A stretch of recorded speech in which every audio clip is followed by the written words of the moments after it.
हिम्मत से काम ले बेटी, सब ठीक हो जाए। कुछ ठीक नहीं होगा मम्मा, ना कुछ ठीक नहीं होगा। हम कभी माँ नहीं बन सकते, नहीं बन सकते। अगर इस दुनिया में हमें सबसे प्यारा कोई लगता है तो वो है बच्चे, और हम अपने बच्चे का कभी सूरत ही नहीं देख सकेंगे मम्मा, नहीं देख सकेंगे। माही बेटा, शराब और सिगरेट बहुत खराब चीज है, जिंदगी बर्बाद कर देती है। यही सीख आपने उस समय दिया होता जब मैंने ड्रिंकिंग और स्मोकिंग शुरू की थी, तो आज मैं बांझ नहीं बनी होती। अपना बेटा के जान लेवे के हिम्मत ना पड़ल तो दूसरा के खून के प्यासा बन गनी रुआ। अगर रानी के वजह हमार जान मांगले रहती ना तो खुशी खुशी दे देती, लेकिन रुआ रानी के दुखी कर देनी। बाबूजी हमके दुखी कर देनी। बेटा हम तारा के दुख ना खुशी दिल चाहता नहीं। हमार खुशी रानी में बा। हमने के दोनों के खुशी माँ ही बाड़ी, समझल करो। हमने के 20% के इन्वेस्टमेंट पर 50% के प्रॉफिट दोनों बाप बेटी दिले वालों। अगर तू माही से ब्याह ना करवा तो हमनी के बिजनेस में से वो दोनों बाप बेटी दूध में पड़ल माछी की तरह निकाल के फेंक दिया। तार बाप बर्बाद हो जाए, हम खुद के बर्बाद होने की देख सकत। सवाल हमरा शान के बा, तो हम क्यों के जान के परवाह भी ना करा। बाबूजी और वो इंसानियत के हाथ छोड़ के ना हैवानियत के दामन पकड़ रहल बानी। तो वो खातिर भी मजबूर तू कैला। तू आज दरानी के बचा लाला, आखिर कब तक बचेगा? बेटी के साथ साथ बाप भी मारल जाइए। गुरुदेव, हाँ? कुल चीज तो ठीक भाई, कोटिया के ऊपर जनेऊ काहे पहले बाड़ा? हाँ, चलवा। हाँ? आदमी कितना बड़ा हो जाए, हाँ? ओकरा के अपन औकात ना भूले के चाहिए। बानी तो हमनी पोथी पत्रा वाला पंडित है ना। हैं? पर एक बात बताओ, हाँ? ते सारे हमरा के यहाँ काहे के लेके अइले रे? बक महाराज, बकलोले बानी महाराज। अरे गांव के सब लड़कियां ही रास्ता से स्कूल जाली। वेलकम।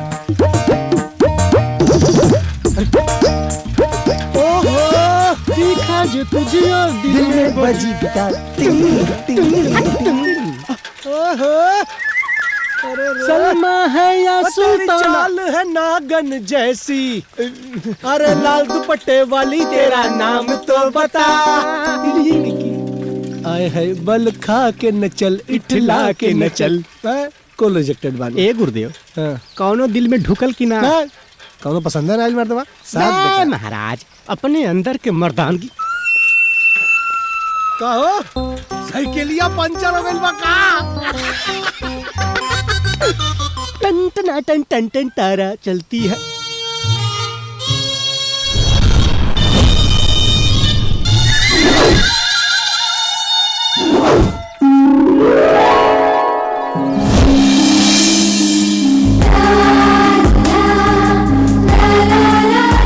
तुमको देखा तो ये ख्याल आया। बुझाता गुरुदेव कुछ कुछ होता। कुछ कुछ ना रे चलवा, हाँ? बहुत कुछ होता रे।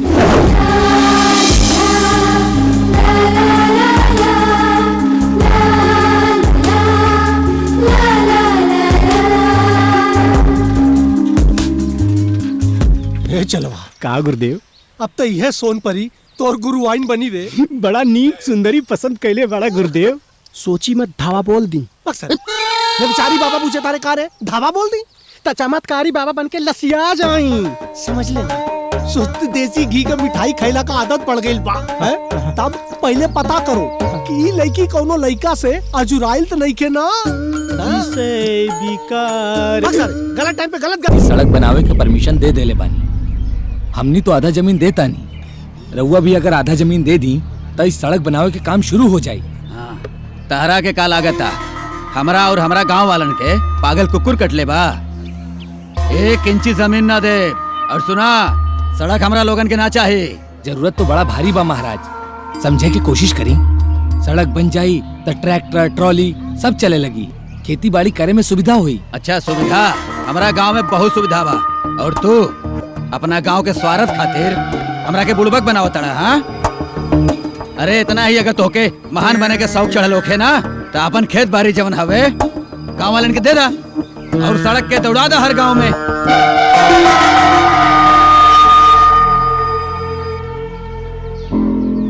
बाबू ही नईखे मानत। तो ऐसा दिखावा ताड़न जैसे मुख्यमंत्री से हमारी शिकायत कर ताड़न। गलती से ही सही लेकिन ठीक पहचानला। हमनी दोनों तो हिया के मुखिया बना लेकिन ऊ ई इलाका के मुख्यमंत्री बाड़न।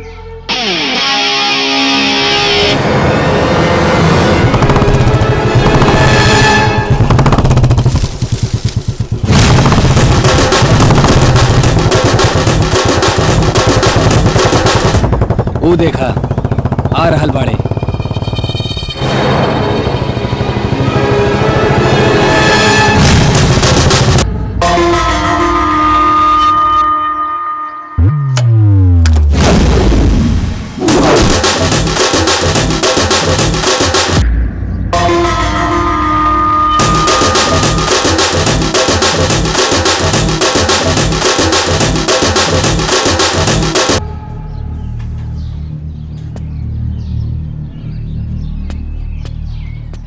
रउआ के यहाँ ना आवे के चाहत रहल काहे कि समझौता नामुमकिन बा।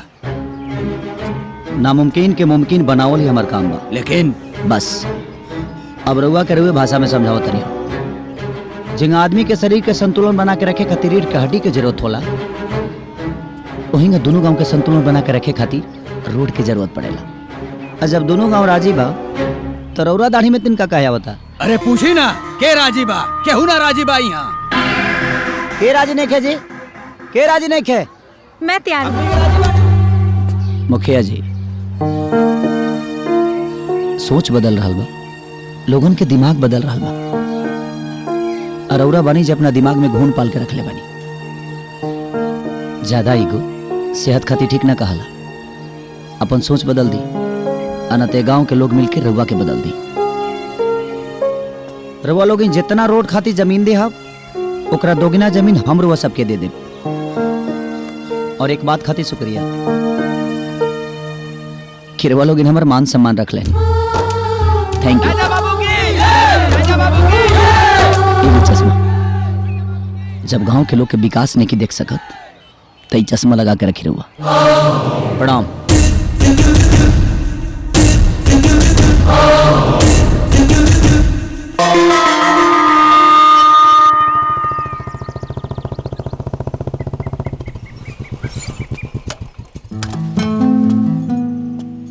का हो? ये कैसे फंसला? हवा के तेज झोंकाए और हमार दुपट्टा चक्का में फंस गई। इमे हमार कोनो दोष नहीं की, सारा गलती हवा के बा।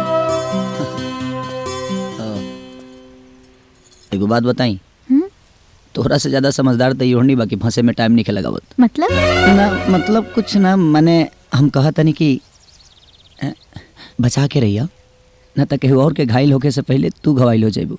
ये पहली बार फसल बा। अच्छा पहली बार भइल बा, कौनो बात ना, तो फंसावत रहा हम आवत रहा। हमके लगता कि तोहरा हमरा बीच में कोनो ना कोनो कनेक्शन जरूर बा।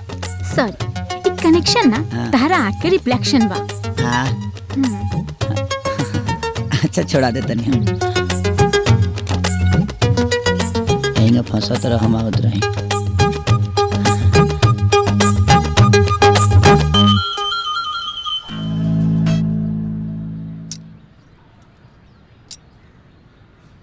ए पप्पू, हाउ देख।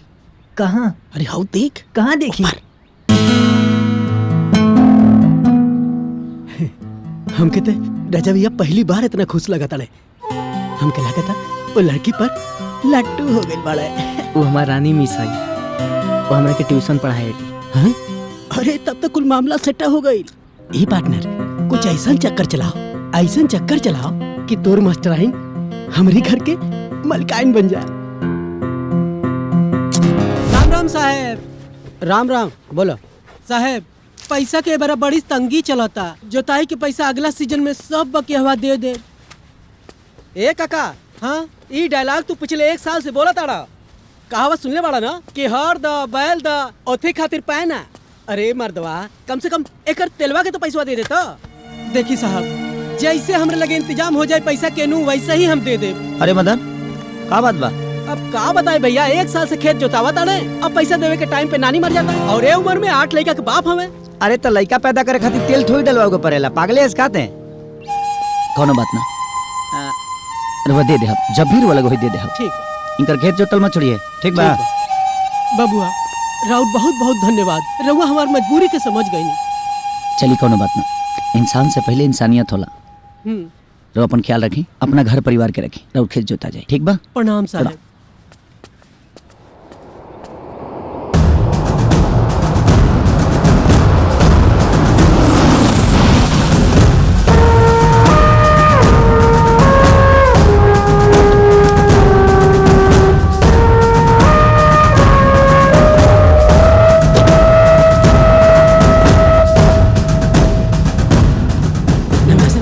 खुश रहो। प्रणाम। जियत रहो। मनोरमा फटाफट मालिक के खातिर गर्मा गर्म भोजन के इंतजाम कर, अरे ना जल्दी ना, करा। हम तो नहीं जल्दी में आयल बनी। रह दे चाची, बाबूजी फुर्सत में आवे के आदत बदल देले बनी। पैसा कमाइल जेकर जुनून बन जाला, आदत होकर गुलाम होला बेटा। बाबूजी रसाही के शौक जो रुआ पाल के रखले बनी ना, वो पूरा भइला के बाद अधूरा रहेला, और मान सम्मान इज्जत प्रतिष्ठा के ना सूली पर चढ़ा देला। गांव में रह के तहर दिमाग गंवार जैसन भइल जाता। काश हमरा साथे शहर रहता तो तहर माइंड, तहर नजरिया बदल गल रहे। बाबूजी हमार बस एक एगो नजरिया बा कि हम जीवन में कबो खुद के नजर से ना गिरी। भगवान करे वो मनहूस दिन हमरा जिंदगी में कबो ना आवे। खैर, हम तारा नाम से एगो नया इंपोर्ट एक्सपोर्ट कंपनी के शुरुआत के ले बानी, जौना के पहला इन्वेस्टमेंट 50 लाख रुपया तारा अकाउंट से देवक बा, ताकि कंपनी शुरू हो जाए। मदन जी भैया, चेक बुक लेके आओ।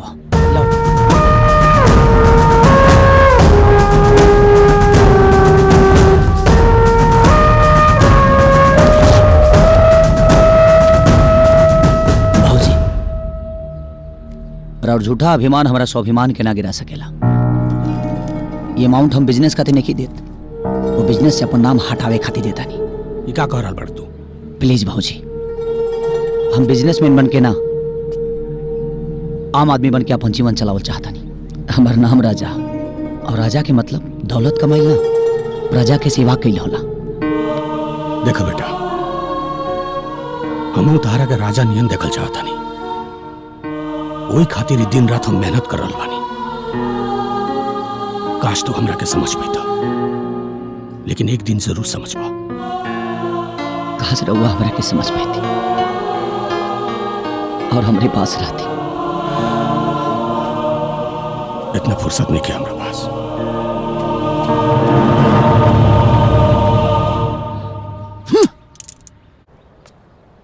ए भैया,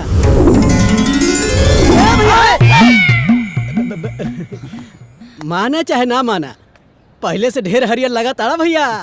हमको तो ऐसा बुझाता ना कि यूरिया, डाई और पोटास के छिड़काव बराबर मात्रा में कैले बाड़ा। साफ साफ बताओ कि ते कहल का चाहता रही ना, तो तोरा छिड़काव के मात्रा बढ़ जाई।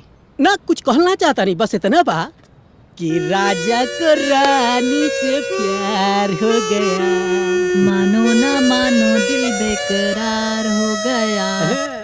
अच्छा तो दुपट्टा वाली के नाम रानी है? हमार टीचर है और तहार दिल के फ्यूचर है।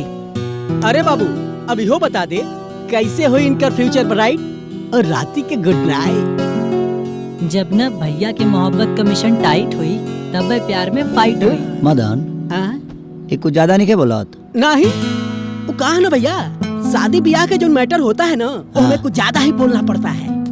हाँ वो बात तो ठीक बा। लेकिन अगुआ जी ये बताइए हमारा लगन कैसे जाएगी? हम खाना खाई जाता नहीं, हमार 3 बजे ट्यूशन बा, हमारा तुम्हें छोड़े जाइबा। हम हो कमजोरी धैले बा, खाना खाई जाता नहीं। अब का ई खाइबो? या ना काम करो। ये 3 बजे। ओ और बच्चों गुड इवनिंग। Good evening. बैठ जाओ। और बताओ कैसे हो आप सब? गुड इवनिंग, बैठो। अब समझ गई ना काहे तोरा के ट्यूशन पर लेके आई है। अच्छा तो किसको किसको याद है? वाह, इतने लोगों को याद है। हाय मिस, हाय। ये राजा भैया हवन। जानतानी। बट आप ही नहीं जानत मिस, हम इनका घर के नौकर के बेटा है, लेकिन ही हमके अपन छोट भाई मानेलन। रियली राजा भैया इज ग्रेट। ओके, अरे तू बैठा। राजा बाबू प्रणाम प्रणाम। कैसन बानी? जी हम ठीक बने। अरे बेटा, राजा बाबू पहली बेर घर आयल बड़े। हाँ, अतः इनका खातिर चाय नाश्ता के इंतजाम करावा। अरे जिना रह दी, अभी लेकिन के पढ़ावो तरी, फिर खबर तो पी ले। ठीक बा राजा बाबू, प्रणाम प्रणाम। खेत में देर होता, हम जाते हैं। ठीक। हाँ बेटी। जी बाबूजी। भैया 5 बजे छुट्टी हुई, आ जाइए। हाँ ठीक बा। लागत नहीं की, बाकी समझदार बाड़ा। Thank you.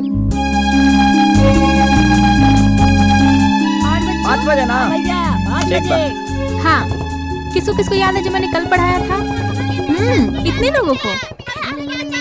ठीक है, तुम बताओ।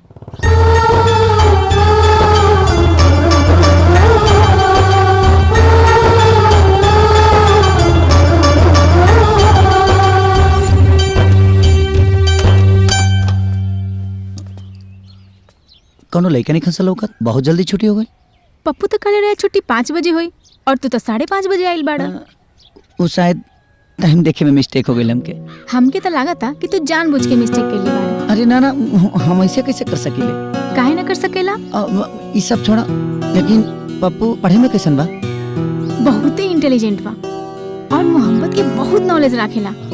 हमके तो लागेला कि तू ही ओकरा के ट्रेन कर ले बाड़ा। अरे ना ना ना, हम कैसे ट्रेंड कर सकीले ओकरा के? हम तो कोनो लड़की से प्यार मोहब्बत करी लेना। अच्छा, मान गई कि तू गुड बॉय बाड़ा। तुम बहुत गुड गर्ल बाड़ू। हम तो ऑलरेडी गुड बानी, यही से सबके गुड गर्ल लागेनी। ओ हेलो, कौन दुनिया में उड़ा तारा? ना ना, गुड गर्ल के साथ साथ तू दिल के बहुत बच्चा बाड़ू। असली बात तो तू समझिए नहीं को पाओ। चलता नहीं।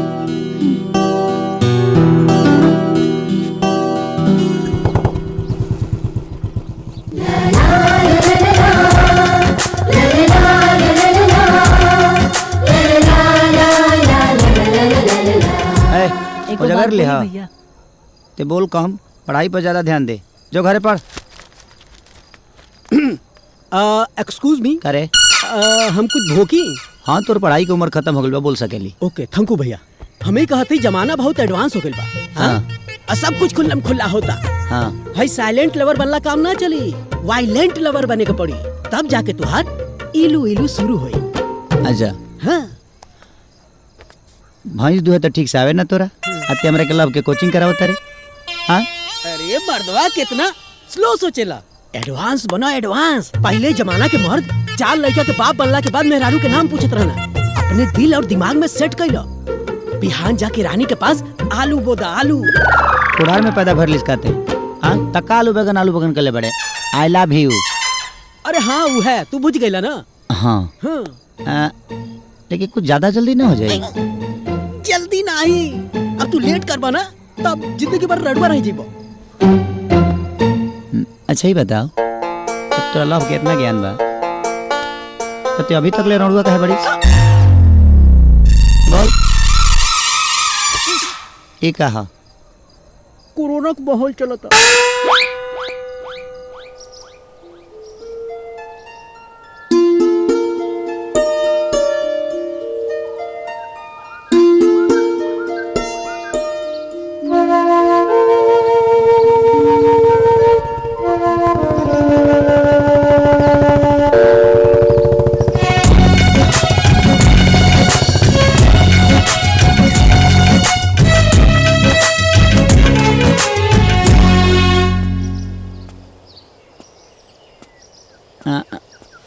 आजो कुछ फसल बा का साइकिलिया में?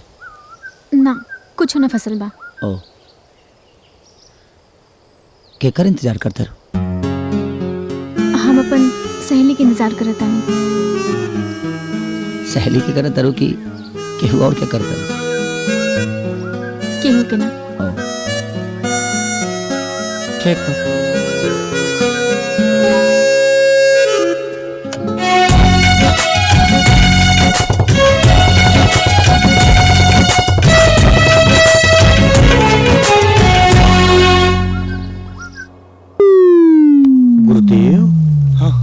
राउर धनाज अकेले आवतिया। जाई मिलके गन्ना सन्ना बैठा ली। सही कहता रे। अरे पागल बनैबे का पतर की पागल बनैबे का पर देह में लागल चुंबक देख के पागल बनैबे का। ते काहे गावता रे? तोर सेटिंग दिया का? अरे गुरुदेव न हमार न तुहार ई तो राजवा के सेटिंग लागत हिया। Good morning miss. Good morning Pappu, कैसन बाड़ा? बहुत अच्छा। अच्छा, और बतावा का हाल बा? बहुत अच्छा हाल बा।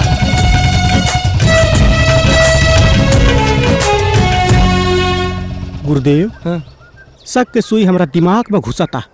लागत है रनिया के सेटिंग रजवा के साथे बा का। हो जाई बाबू, कलेजा फाट जाई हमार। ऐसा मत बोल रहे ये गुरुदेव। धीरज रखिए गुरुदेव, धीरज रखिए। रुक जाए राजा बाबू, राजा बाबू रुकी, रुक जाए राजा बाबू।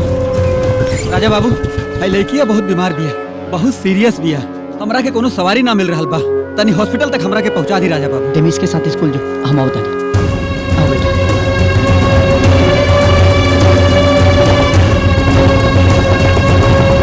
राजा भैया खाली नाम के राजा ना, दिल के भी राजा हुवन।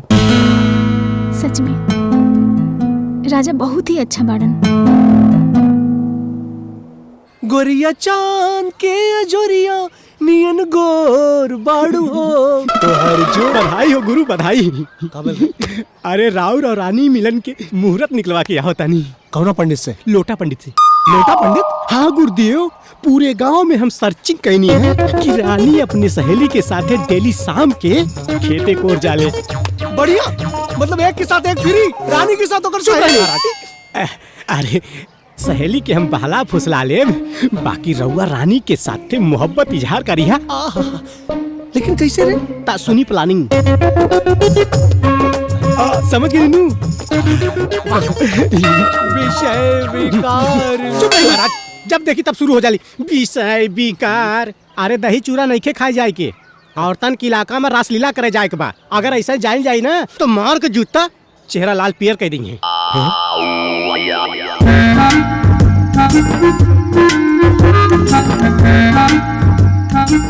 गुरुदेव वह बाड़ीन सन दूनो। अरे लेकिन कुछ दिखाता नहीं करे, चेहरा पर लाइट बार तनी।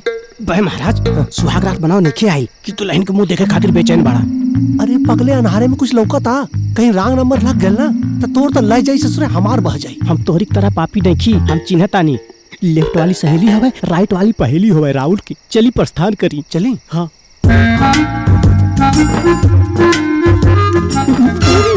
घुस गई खेते में। एकदम लाइन क्लियर मारे चलो। आज लगा था प्रोग्राम बनी जाए। हाँ गुरुदेव, चल चल चल।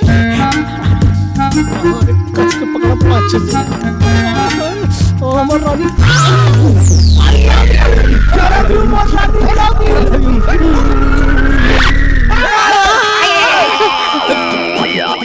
अरे सारे लड़का रहा रे। अरे गुटका वाला मुंह के चुम्मा दिया देले तू। हमरा काला रहे कि टार्च मार के चेहरा दिखाओ। अरे तो हमरा काम मालूम रहे उलाई का हमें, हमरा लागल उलाई की हमें। पुजारी के तोहरे चक्कर में सारा धर्म नष्ट हो गल। अब तो सारे आरती गावे लायक भी ना बचनी। अब जो उन्हीं के चुम्मा ले सारे पूरा उन्हीं ना गुरु। अरे हमरा काते लेनी।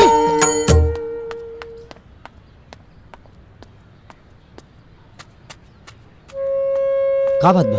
राजा बाबू हमार बच्चिया के डेंगू हो गई बा। डॉक्टर साहब कहनी है कि हॉस्पिटल में 10,000 रुपया जमा करता, ना तो तारा बच्ची के इलाज ना हो पाई। हमरा लगे एको गो पैसा ना बा, कुछ करी राजा बाबू।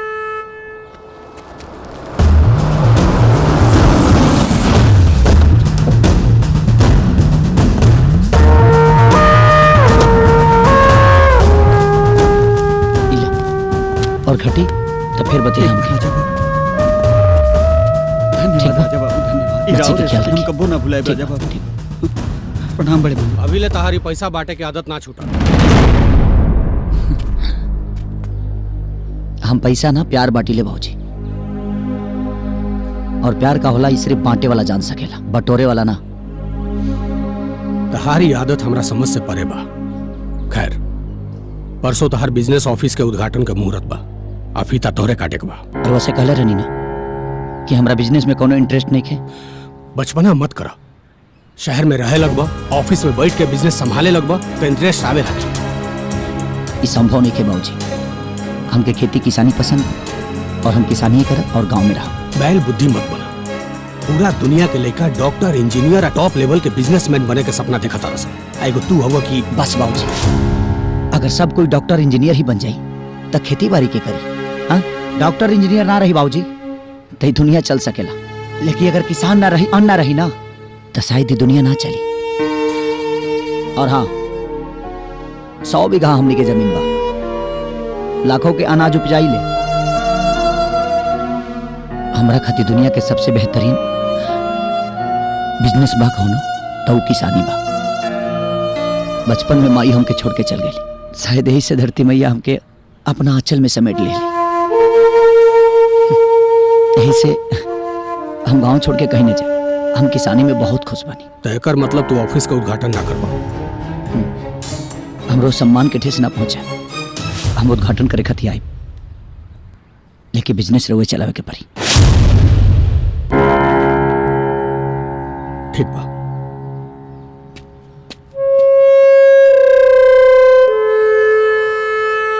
हाँ राजा, आओ बेटा।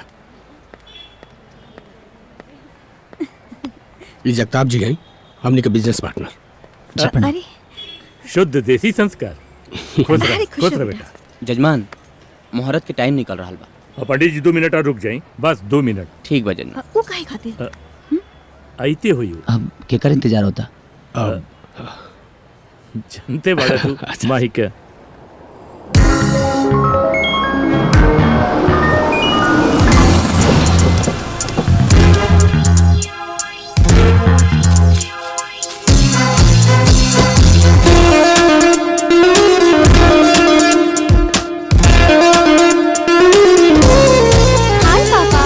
बेटा आ गए? हाय मामा। हाय बेटा। अंकल। Hi uncle. हेलो बेटा, वेलकम। और ये जयराज के बेटा राजा, देशी संस्कार वाला। ओह वाह, हाय हैंडसम। नमस्ते। ओह different man, I like you. Come on everyone, enjoy the opening ceremony. What's happening here? Let's हाँ बेटा, go. बाहर इंतजार होता है। अब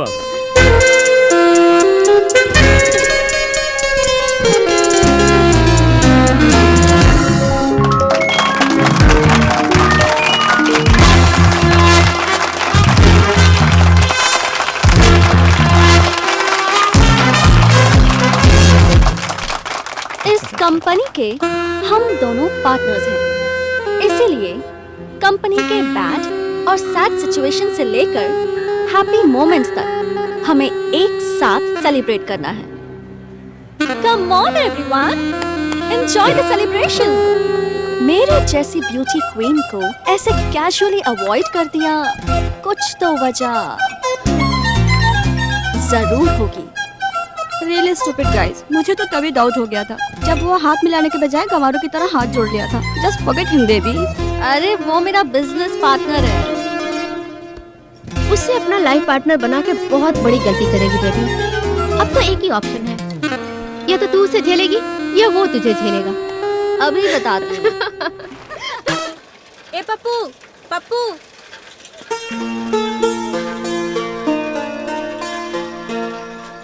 good morning miss. Good morning. का बात बा, आजकल बुलेट से नहीं खावत?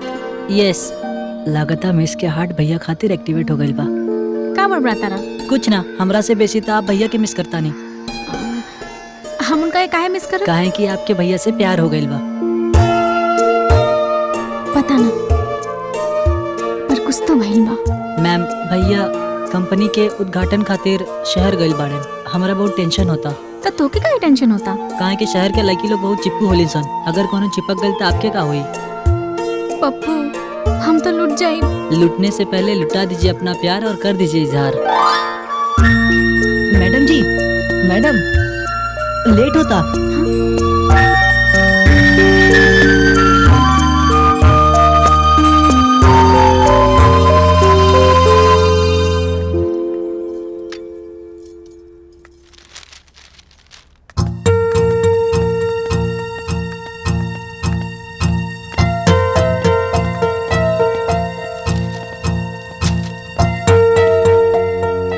चलता नहीं बाबूजी। तू अपना भविष्य पर लात मार रहा बड़ा राजा। बाबूजी, जिंदगी जिए खातिर भविष्य से ज्यादा सुकून की जरूरत होला। दुनिया में सिर्फ पैसा में सुकून बा और कहीं नहीं है। तू जाना तरह अपन सारा बिजनेस तारा नाम से काहे शुरू कहीं ताकि तू हमरा साथ रह सको, हमरा पास रह सको। बचपन में तो हमरा साथे रुआ रहनी ना, और जवानी में रहे के नहीं की चाहत। एगो बात बोली बाबूजी, बचपन में बच्चा अपने बाप के साथ रहला तो बहुत अच्छा लगेला, और जवान भेला पर बाप ओकरा साथे रहला ना और अच्छा लगेला। लेकिन वह पूरा जीवन पैसा के पीछे भगनी और आज भी भागते बनी।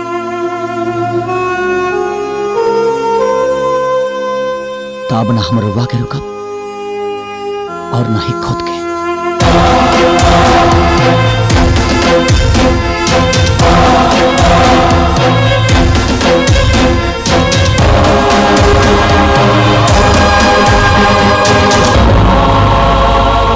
पूरा दुनिया शहर के पीछे भागेला,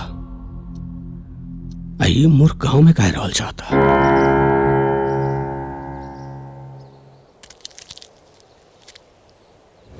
कुंडल के साथ साथ तू दिल के बहुत बच्चा बड़ो। असली बात तो तू समझिए नहीं को पाओ।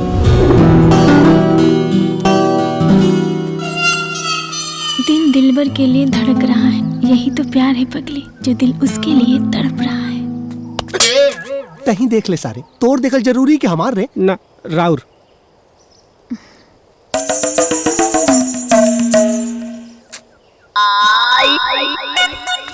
आजो आजो आजो। अरे रे चलवा, ये उम्र में गन्ना चूसतिया। अरे बड़ा दुख होता देख के रे। हे गुरुदेव, तो काहे न दुख दूर कर दी। बोल दई। हाँ बोल दी। पक्का पक्का। आई लव यू। ये क्या मजाक करत रहा पंडित जी? मजाक? अरे बचपन से तोरा के प्यार करी ले हम। सच में गुरुदेव ना तोरा खातिर अभी ले पाड़े वो लोग चाहिए बेइज्जती होले। बुढ़ौती में सठिया गेल बड़ा का बुझात नहीं खे। तहरा हमरा उम्र में कितना अंतर बा? उम्र? अरे मोहब्बत में आशिक का उम्र नहीं देखा जाता। सुभान अल्लाह, सुभान अल्लाह। पूरा होके दे। मोहब्बत में आशिक का उम्र नहीं देखा जाता, और जो हद से गुजर जाए वही महबूब को है गले लगाता। गले लगाता। सुभान अल्लाह, सुभान अल्लाह, सुभान अल्लाह। शुक्रिया शुक्रिया शुक्रिया शुक्रिया। इतना पन्ने से पीछे छुड़ावे के पड़ी। शुक्रिया। जाने मन कहाँ गए रे? इतना पीछे पड़ गई बा। बूढ़ हो गई बाड़ा। कहाँ जाता रू है प्राण प्रिय? इतना पीछा नहीं की छोड़ा था हमार। कुछ कहलू का जाने मन? हाँ, हम केहू और से प्यार करें। केकरा से? उतरा जवा। नहीं नहीं नहीं। तो के सबूत चाहिए बुढ़ाओ?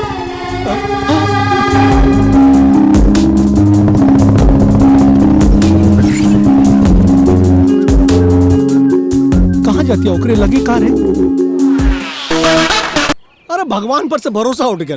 अब अत्याचार बर्दाश्त नहीं की हो तुनकर। जौना लड़की की सुगर सुशील समझनी, वो ससुरी सनी लियोनी निकल गई मर्दे। प्यार में आशिक बहुत कुछ बन जाला गुरुदेव। फिर रउआ काहे हिम्मत हारत आनी? रनिया भाई खाली रजवा के चुम्मा ने देले बा, बाकी सब शुद्ध बा। हाउ देखी गुरुदेव, राउर के होखे वाला ससुर आ रहल बाड़े। उनका के ऐसन लाशा लगाई कि रनिया रजवा से हटी जाए और राउर से सटी जाए और हमसे पट जाए। चल चल चल।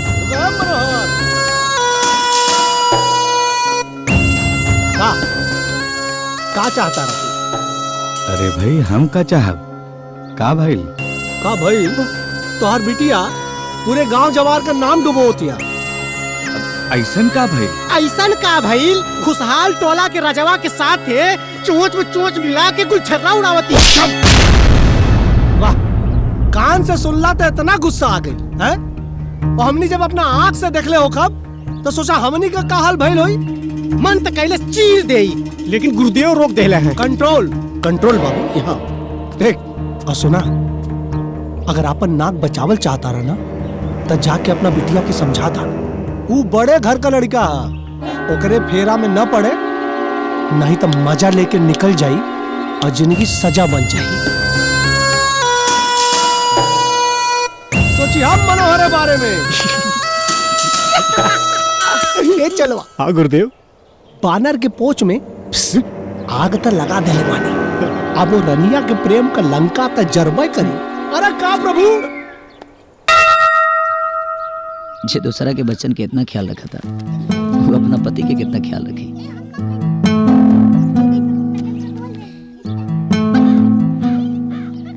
मॉल लगा के बढ़ा लो, बहुत आगे तक जाएगी बात रहो उनके। भैया ठीक बा ना? मैडम ठीक से पढ़ावेली ना? बहुत बढ़िया से पढ़ावी। प्रणाम राजा बाबू। अरे प्रणाम। राजा बाबू, हम रहुआ से एगो बात कहे के चाहते हैं। जी बोली ना। देखिए राजा बाबू, हम बहुत गरीब आदमी बानी, बहुत गरीब आदमी बानी, और गरीब के सबसे बड़ पूंजी होला ओकर इज्जत। हम रउरा के हाथ जोड़ता नहीं, हमारी इज्जत के साथ मत खेली, मत खेली। हमारा बेटी के साथ छोड़ दी। गांव में लोग तरह तरह के ताना मारे तारे। हमारी इज्जत देखी, और वो बेटी से प्यार के लिए बने, खिलवाड़ ना। और बेटी हमार जान ना, जिंदगी बन चुकल बड़ी। हम जेल छोड़ दे, लेकिन रानी के ना छोड़ो। अभी बताई, शादी के मुहूर्त रुआ निकालो कि हम निकलाए?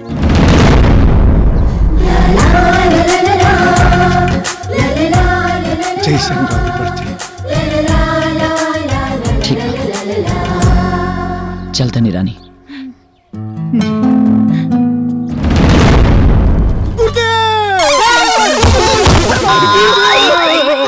अरे गुरुदेव, एक मिनट, ओवर एक्टिंग ना। साफ साफ बताओ का भइल? गुरुदेव, रउआ गिरी की उम्र बढ़ गई।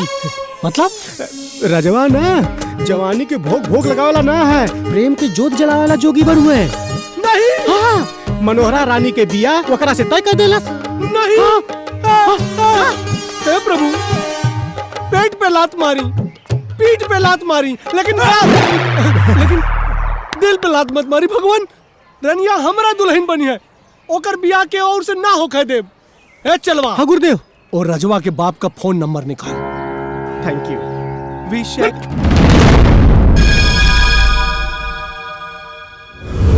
हाय हैंडसम। नमस्ते।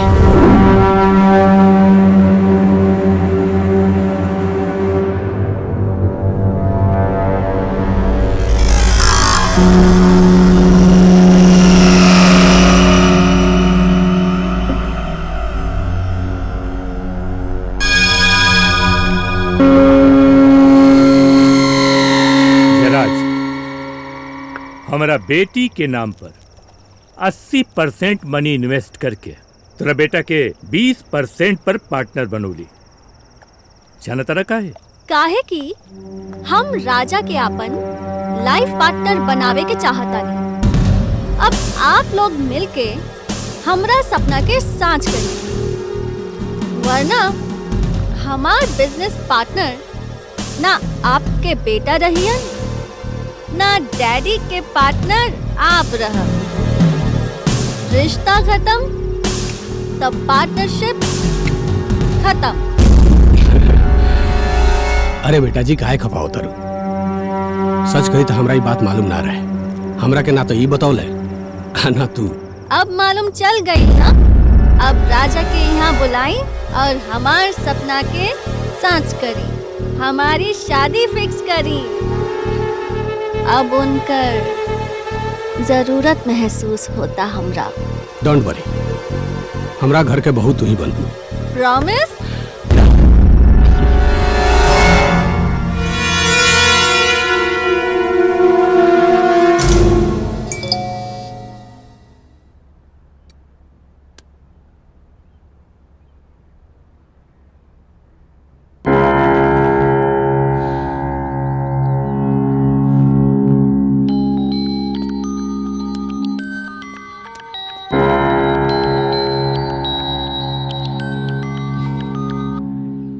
हेलो। ये व्हाट्सएप पर का बकवास लगा? जो रो मजाक लगा था ना, वो हमारा जीवन के हकीकत है बाबूजी। शादी के कार्ड। तो अब तू हमरा के बिना बतौले शादी भी तय कर। हमरा बारे में सोचे कर वो लगे टाइम ही कहाँ बा। शादी के लिए तो मिल गई ना, समय मिले तो आ जाए। तारी बकवास सुने खातिर हमरा पास फालतू टाइम नहीं है। फटाफट वहां से निकला, हमरा पास आओ। जौना लड़का के माई बाप ना रहेला ना, ओकरा लगे बहुत जिम्मेदारी रहेला। सॉरी, हमरा लगे टाइम नहीं है। ये तो हमरा के कहीं के ना रहती।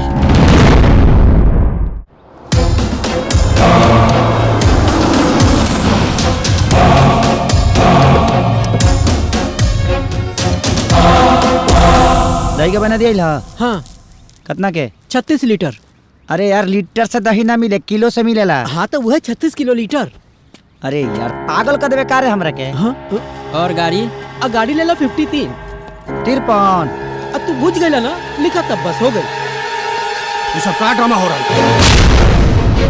हम तुम्ही के घर के नौकर ना, घर के सदस्य समझ के घर में रखनी, ताकि हमारा बेटा के अच्छा संस्कार, अच्छा परवरिश दे सकल। तुमने के ये करतर लगे हमरा से बिना पूछे हमार बेटा अपन बियाह कर हमरा अब मालूम पड़ता। खाली काला से ना होला, बेटा के फर्ज भी अदा करे के पड़ेला। ये लोग अपने औलाद से ज्यादा हमरा के प्यार करेला। हमरा खातिर हमार माई बाप ये लोग। देखो बेटा, हम तारा से कितना प्यार करेनी, लेकिन एहसास नहीं करता रहा। कब एहसास भी तो नहीं की बोले हमके, तो कहाँ से एहसास हो हमके? ठीक बा, अब हम एहसास दिलाए कि हम तारा से कितना प्यार करेनी। तू अभी चला हमरा साथे शहर। काकी, अपना मालिक से बोल दे कि जौना लड़का के लगल नाक जला ना, वो गांव से बहरी ना जला। देखो बेटा, तू हमरा से नाराज होके अपन जिंदगी तबाह मत करो। हम तारा के मनमानी ना करे दे, आखिर बाप है तार। खाली कहला से बाप ना होला, कबो बाप के फर्ज अदा के लिए बनी करू हमरा खातिर। इतार भूल बा। ये अचानक हमरा पर इतना प्यार जागल रहू, आखिर ओकर वजह का बा? डायरेक्ट मुद्दा पाई ना रुआ। हम माई से तार बियाह तय कर दिल बानी। लेट हो गई पापा, बहुत देर कर देनी रुआ। माही तारा से प्यार करेली। हम रानी से प्यार करेंगे। माही ही हमरा घर के बहू बन गया, और हम रानी के वचन दे चुकल बनी कि हमार दुल्हन रानी ही बनी है। तो फिर हमार फैसला भी सुन। अगर तहार ब्याह हुई तो सिर्फ और सिर्फ माही से ही हुई। आइए हमारा आखिरी फैसला हुआ।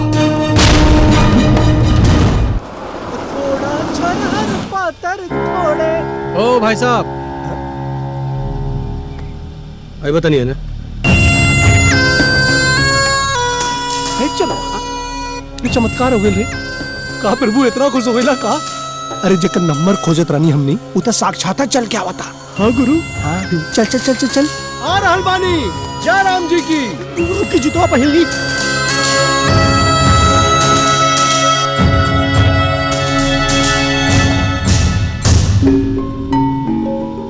लड़की ये गांव की है ना? चिन्ह तारा।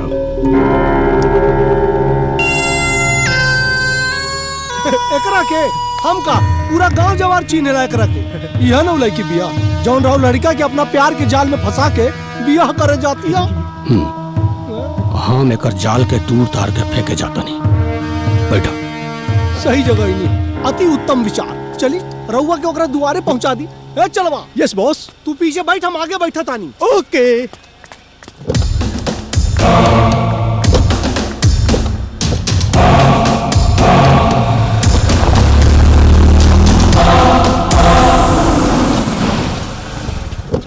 वह घर है वो लड़की का।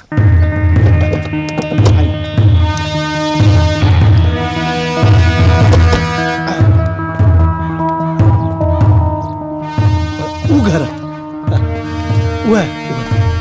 वो जो साइकिल साफ करता महादेव, लड़किया का बाप।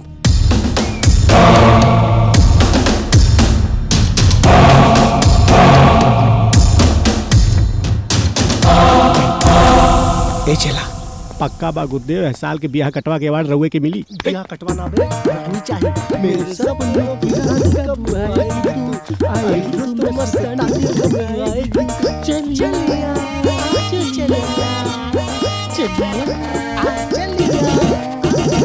चल चल चल चल चल।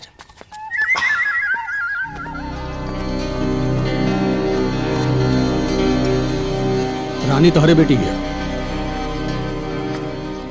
अरे प्रणाम समधी जी। रानी बेटा जल्दी बाहर आवा, ससुर जी आयल बाड़े। अब बेटा काट रहा। हम अपन धर्म और संस्कार निभावतानी बाबूजी। धर्म संस्कार हमरा बेटा के अपना हुस्न के जाल में फंसौले बाड़ू, यह तार धर्म। करोड़ों के दौलत के हमार मालकिन बने खातिर हमरा बेटा से बियाह करे के ख्वाब देखत तारू, यह तार संस्कार है। अरे सब कहा बकवास करता नहीं, हमरा पल्ले कुछो देखे पड़त। ए फकीर चंद,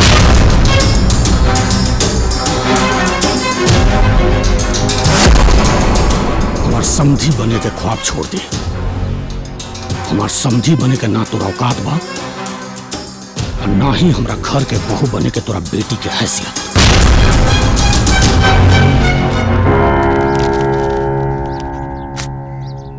पकड़, जितना रकम चाहे उतना भर ले। दौलत के बिस्तर पर सोते के ख्वाब देखल चाहत रहे, वही से हमरे बेटा को फंसौले बड़े। अरे साहब ये सब का बकवास करता नहीं। जाए दी बाबूजी, ये बिजनेसमैन है। रिश्ता नाता और इंसान की इज्जत भुला के दौलत के अपन ईमान बना ले बानी। साहब हम गरीब बनी, हमने इज्जत से प्यार करे नहीं, दौलत से ना। अरे राजा हमारी बेटी से प्यार करेलन, यही से हम शादी खातिर तैयार हो गई नहीं, वरना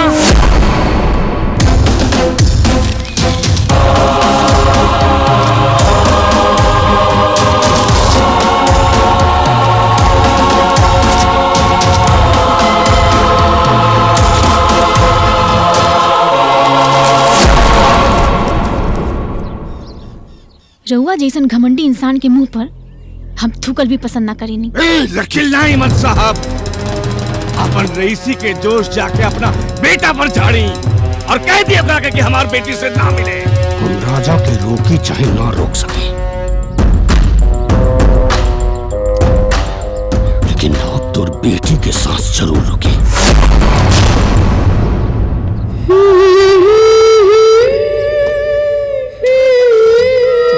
अब आरती ई लोग गई है, हम नहीं चल जाए।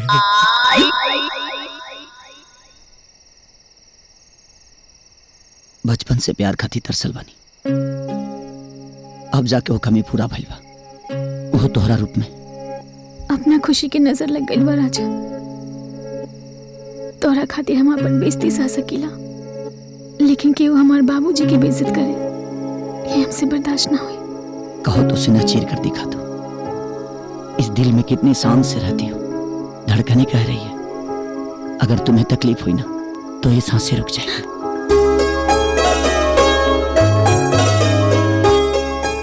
एक बात कही रानी, अब बाबूजी का ये पूरा दुनिया भी खिलाफ हो जाए ना, तो हम शादी दोहरे से करें। I love you raja. I love you two.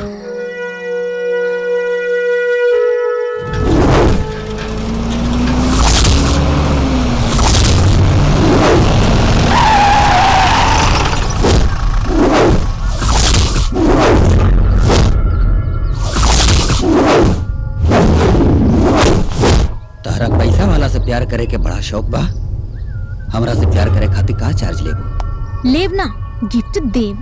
आज या 9 महीना बाद? अभी ऑन द स्पॉट।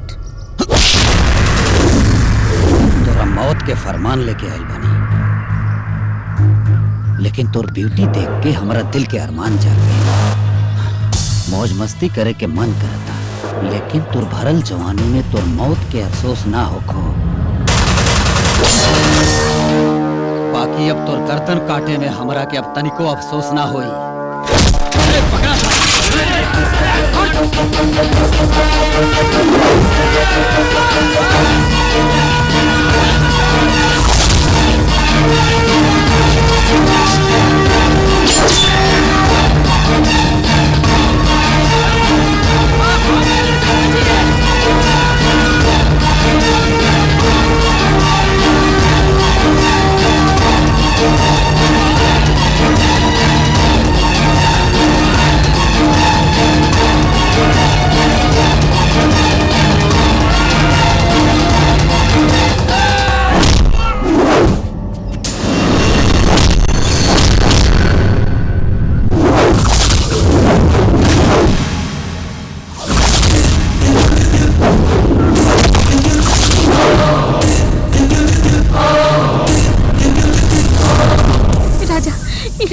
सुपारी चाहता रे। तू अखनी के जाना तारू ना तते इन करे के कैसे जानता रिस रे? सुपारी भाई के बारे में तोरा नहीं क्या पता? कौना कुत्ता के नाम है? सुपारी भाई हमारे नाम है। ए छम्मक छल्लो के मारे खातिर 10 लाख के सुपारी भैया ले बाड़े हैं।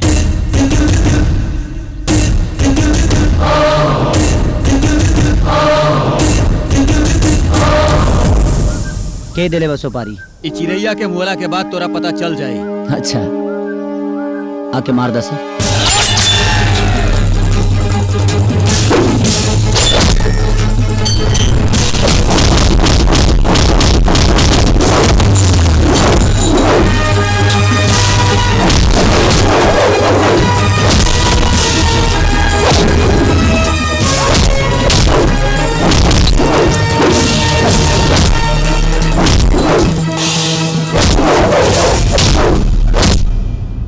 उठ मार।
बड़ी अजीबो गरीब फितरत बा हमार। मोहब्बत हो चाहे नफरत बड़ा शिद्दत से करी ले। बताओ तोरा के भेजले बा? बताओ। तोर बाबूजी।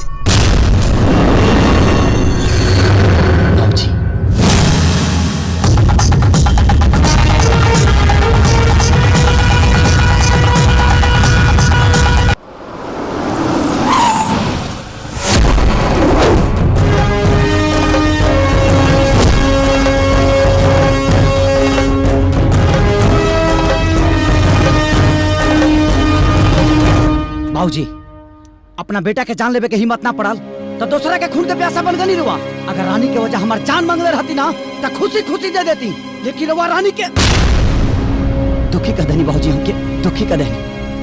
बेटा हम तारा के दुख ना खुशी दिल चाहता नहीं। हमार खुशी रानी में बा। हमने के दोनों के खुशी माँ ही बाड़ी, समझल करो। हमने के 20% के इन्वेस्टमेंट पर 50% के प्रॉफिट दोनों बाप बेटी दिले वालों। अगर तू माही से ब्याह ना करवा तो हमनी के बिजनेस में से वो दोनों बाप बेटी दूध में पड़ल माछी की तरह निकाल के फेंक दिया। तार बाप बर्बाद हो जाए, हम खुद के बर्बाद होने की देख सकत। सवाल हमरा शान के बा तो हम केहू के जान के परवाह भी ना करा। बाबूजी और वो इंसानियत के हाथ छोड़ के ना हैवानियत के दामन पकड़ रहल बानी। तो वो खातिर भी मजबूर तू कैला। तू आज तो रानी के बचा लाला, आखिर कब तक बचेगा? बेटी के साथ साथ बाप भी मारल चाहिए। अगर तू दोनों के जिंदा देखल चाहता रहो तो माही से ब्याह करा। केवल बाप के फर्ज ना होला बेटा के सपना पूरा करे, बेटा के भी फर्ज होला कि बाप के सपना पूरा करे। आगे तो हर मर्जी। अगर तारा लागत था कि तार बाप गलत था दाहिला चाकू मार दो हमरा के, ना तो हम खुद के जान ले। ई का करता नहीं रुआ, हमरा वो सपना पूरा करब।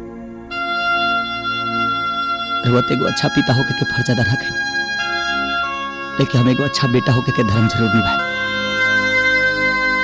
रुआ माही के भौजी से बोल दो कि हम शादी खातिर तैयार बा। थैंक यू बेटा। बाबूजी को बात बोली, आज मेरे अपन बिजनेस से प्यारा बा। रवा बेटा की खुशी ना।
बिहाने बिहाने कौन कुकुर के मुंह देख लेनी। मनोहर ला गुड मॉर्निंग में लड्डू खा लड्डू ला खा। अरे का हो पंडित, ई कौन सा होलिया बना लेला? अरे रनुआ से बियाह हो गइल का? बियाह हो गइल का बाबा? बियाह हमार ना तोहर होके वाला दामाद का हो गए शहर में दूसर लड़की से। हम गवाह बानी, बहुत बड़े बाप की बेटी के मेहरारू बनौले बा। ए पंडित के चमचा, भोरे भोरे दिमाग माथा मत खराब करा, न तो मार के फेफड़ा तोड़ दे। अरे सांझ की आज कैसे है मनोहर?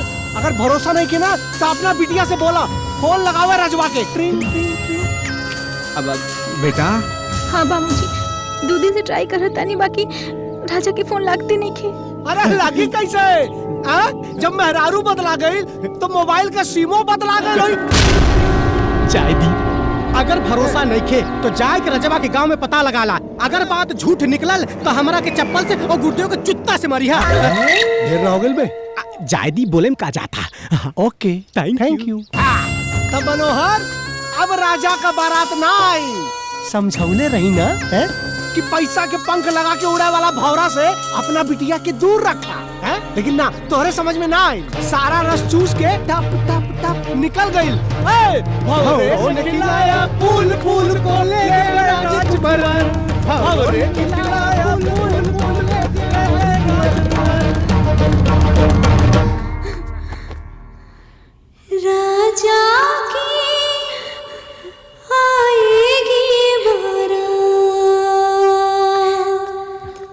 चुप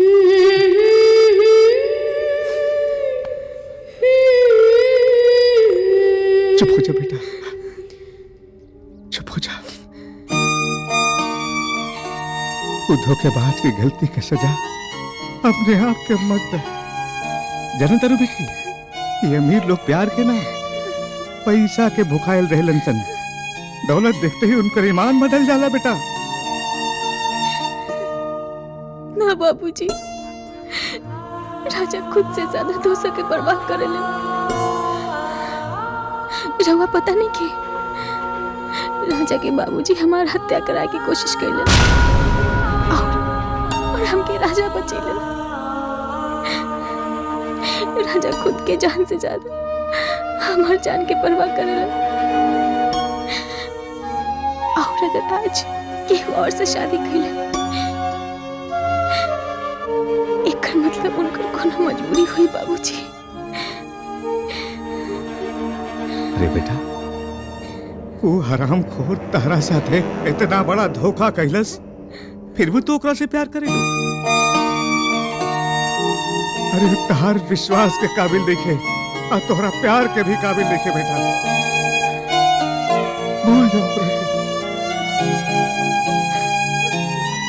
भूल जाओ।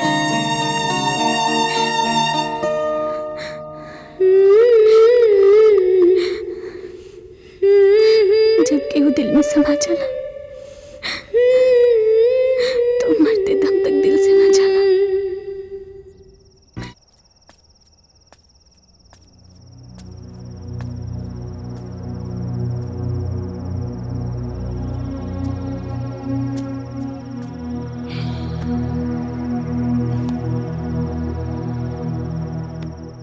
बेटा, जब सामने नए सपने हो तो पुरानी यादों को भूल जाना चाहिए। माई के पास जाओ। आज से तुम्हें नई जिंदगी की शुरुआत करनी है। मेरी जिंदगी तो अपनी खत्म कर दी। अब देखना यह है कि मेरे जिंदा लाश का अंजाम क्या होगा।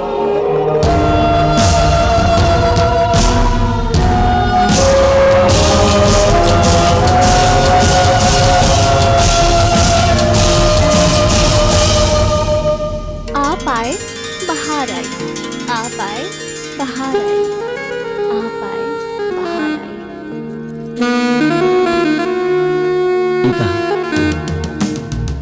सरप्राइज!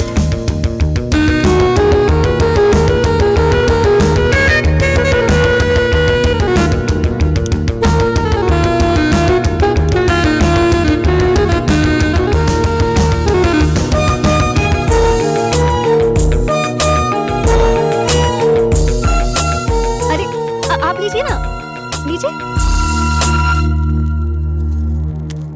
इस पे साफ साफ लिखा है कि सिगरेट पीना स्वास्थ्य के लिए हानिकारक है।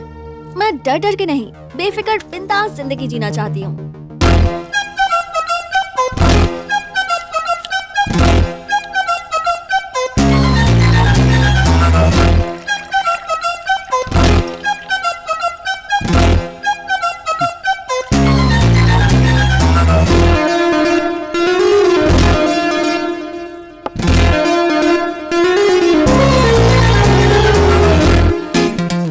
इसे इनकार मत कीजिएगा। सुन ले रानी, हम सुहागरात के दिन गरम गरम दूध पियावली से मेहरारू। अब तू बड़ू जे वो सब ओल्ड फैशन रहे और हम इन नया जमाना के ओल्ड फैशन बानी। जम के पियो, खुल के जियो। चीयर्स। आज हम बहुत हैप्पी हैं डार्लिंग। हमें नहीं लगता दुनिया की कोई भी दुल्हन अपनी सुहागरात पे अपने पति के साथ दारू और सिगरेट पीती होगी। दुनिया के 9 अजूबा बारिश थे।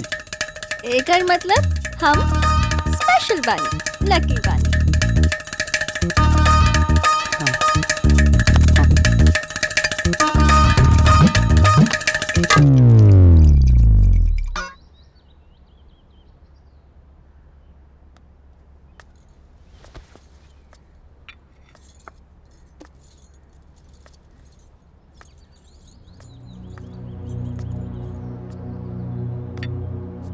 उम्मीद है तुम्हारी दुनिया बदल गई होगी। बदली तो नहीं, बट गुजर जरूर गई। एक अच्छी औरत कभी दारू सिगरेट नहीं पीती।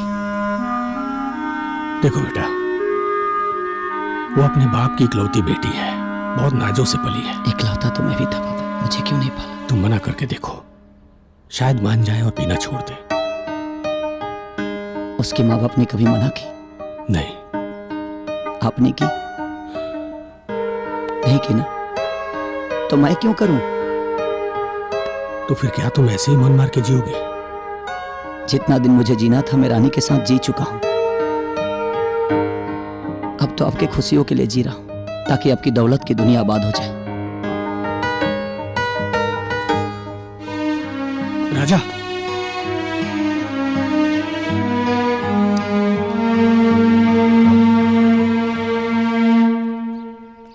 मेरे राजा की आएगी बारात, बारात मेरे राजा की आएगी बारात। ए बच्चा लोग, चला निकला यहाँ से, हमार बेटी अब ना पढ़ाई। निकला। ए, उठ। ये सब तहरे कारण नहीं। हाँ? अब यहाँ पाँव भी मत रखिए। निकल यहाँ से, निकल।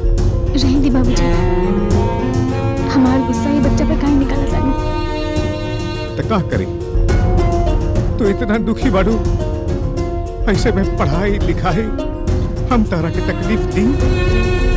हम दुखी बने बाबूजी, कमजोर न, हम पढ़ावल ना छोड़े। और अब ले हम बेटी के फर्ज निभावत रहने, अब हम बेटा के कर्तव्य निभाए। रहुए खातिर जिया और रहुए खातिर मर।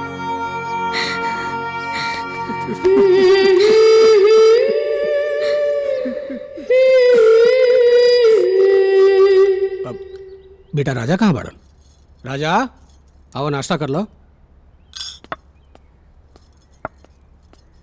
और दी का बाबूजी? ना ना, राजा का नाश्ता दो। जी हमके भूख नहीं के। तार तबीयत तो ठीक बानू? हाँ। अब बेटा तू खुश तो बाड़ू? हम तो बहुत खुश बानी बाबूजी, लेकिन लागता राजा खुश नहीं खन।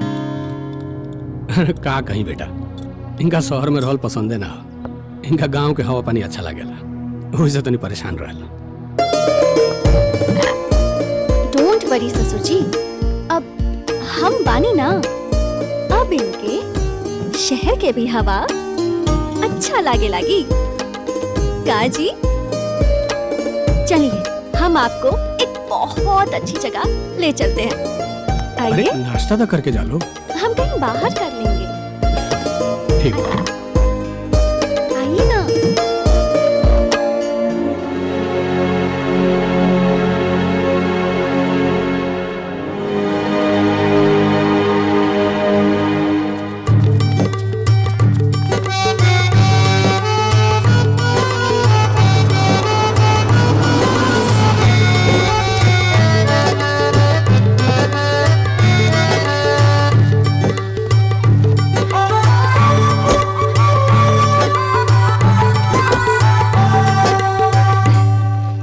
बच्चों से बहुत प्रेम है।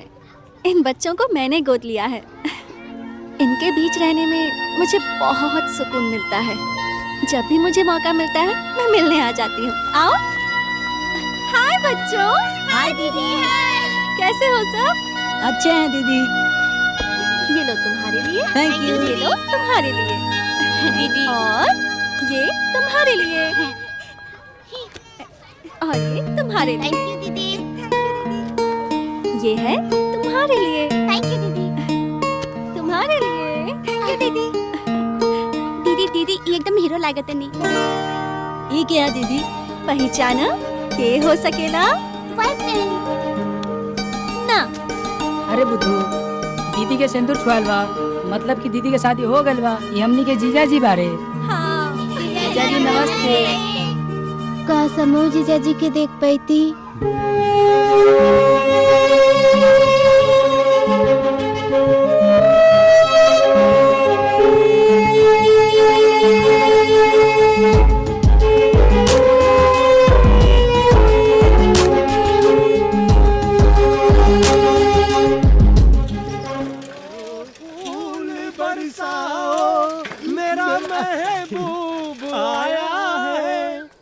का पंडित तू ना सुधरबा? तू सुधारेगी श्री गणेश का दा, हम सुधरेगा शंख बजा दे। शंख बजावे के बाद मंदिर में जाना, छोड़ा हमारा रास्ता। अरे जाने मन ढेर चूचा मत कर। हमारा तहरा कुंडली में जवन सनीचर 7.5 घुसल रहे वो निकल के क्यों और की चाप देले दूसरा लड़की के आपका रास्ता क्लियर बा। कहा तो गुरुदेव से कह के मुहूर्त निकाल दी। तारा बाबूजी से बात कह के साफ बोलल कर बे। सुना, पंडिताई गिरी छोड़ कर मजनूगिरी ना कर, न तो कुटा जाइबा। अरे हम तो कुटाए खातिर तैयार बानी। टूट जाए हमार जान, दिल के टुकड़े टुकड़े करी। तोर गर्लफ्रेंड बारे तू गई बे कि हम गई? दिल के टुकड़े।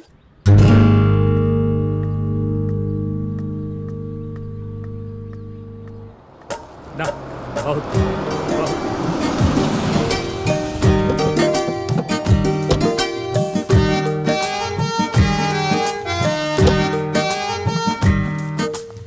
कैसा है मेरा बेटा? हाय बेटा। हाय पापा। कैसा है मेरा बेटा? बहुत अच्छी। नमस्ते बाबूजी। खुश रहो बेटा। खुश रह। बेटा जी, हमनी के दोनों के तरफ से तू लोग खातिर एगो सरप्राइज बा। सरप्राइज? भाई 1 महीना के तोहनी के स्विट्जरलैंड के ट्रिप जा घूम के आओ। स्विट्जरलैंड?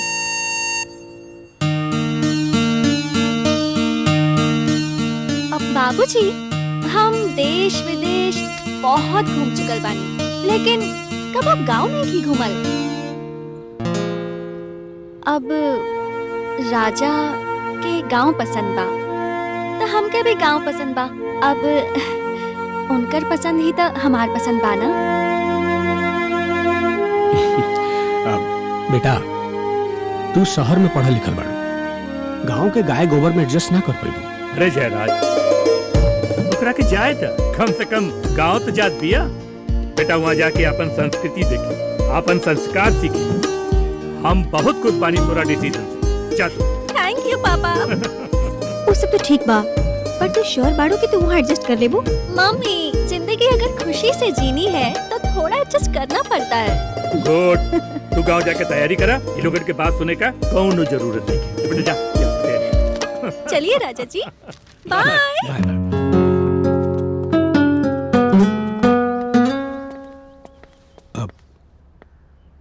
बेटा, मैं तुमसे ये कहने आया था कि तुम माही की आदत जानते हो और गांव का माहौल भी, उसे संभाल कर रखना।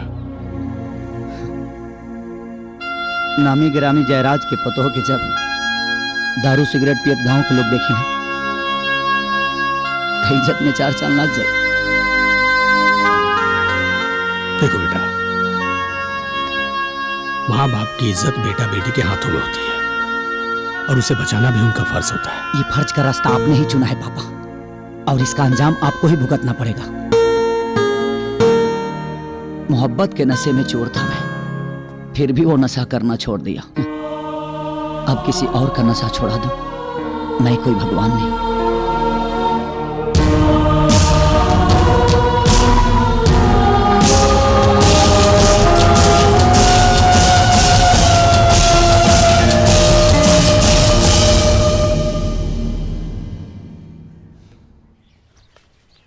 बाबूजी। हाँ बेटा।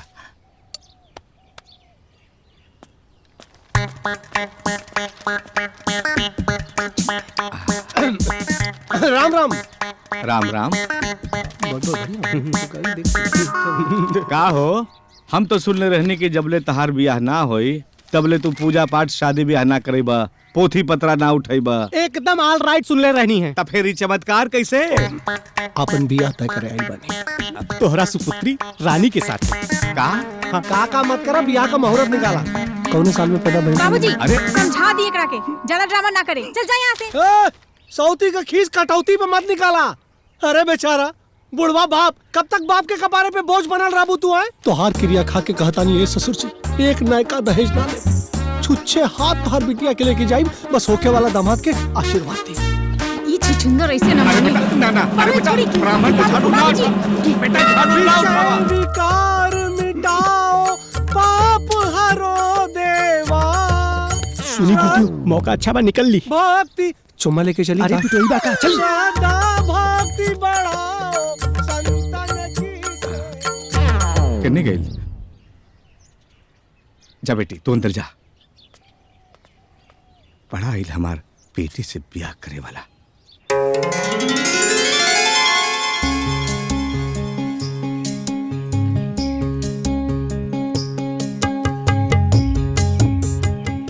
वाओ, जैसन सोच ले रहनी बिल्कुल वैसने हो रहल बा।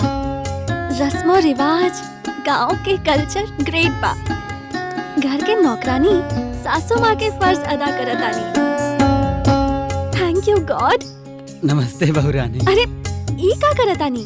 आपके पत्नी हमरा सासू माँ के फर्ज अदा करत आनी, फिर आप हमार ससुर जी जैसन बानी। और ससुर कबो हाथ जोड़ेला ना, बहू के आशीर्वाद देला। दी खुश रहा खुश रहा खुश रहा। बहूजी प्रणाम। अरे मदन भैया ना?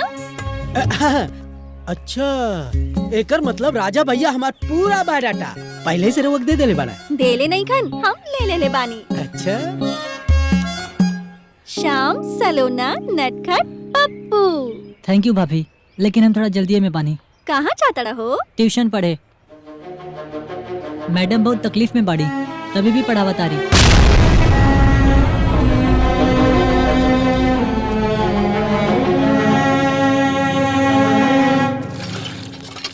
मिस, राजा भैया आइल बाड़े। अच्छा, कहाँ? यहाँ ना घरे बाड़े। कैसन बाड़ी हो? ठीक बाड़े, पर उनका साथ एगो शहरी मैम आइल बाड़ी। कैसन भी हो? आपसे अच्छा नहीं खी। चाहे वो जैसन भी हो पप्पू, ओकर किस्मत हमरा से बहुत अच्छा बा। तभी तो हमार जान के अपन जागीर बना ले। पप्पू, हम राजा से एक बार मिले की चाहते हैं। कहाँ मिल सकेंगे? प्लीज। दौलत के नशा आदमी का हैवान बना देला। अगर हम माही से शादी ना के रहती तो बाबूजी तो हर मर्डर करवा देते, नहीं तो अपने आप के मार लेते। इससे अपने प्यार और पिता के सलामती खाती अपने अरमान के हवन कुंड में झोंक के माही के संगे साथ फेरा लेवे के पड़ल। जौना मजबूरी के दौर से तू गुजरल बारा, ओकर अंदाजा हमरा तभी लाग गेल रहे जब तो शादी के खबर आल रहे। बस दुख तो हमरा ई बात के बा राजा, तू अपन गम भी हमरा से न बांटला, हमके पराया कर दिला। एक और बात, हम गलत नहीं किया, लेकिन तुहार गुनाहगार बने। हमने के अतीत से माही अनजान बड़ी, और हम चाहता नहीं कि वो अनजान ही रहस, उनका कुछ पता ना चले। तोहरा नजर में तो हम गिर चुकल बनी, लेकिन उनका नजर में गिरे के नहीं खींचा। अब हम तो उससे दोबारा ना मिल पाए। अपन ख्याल रखिए।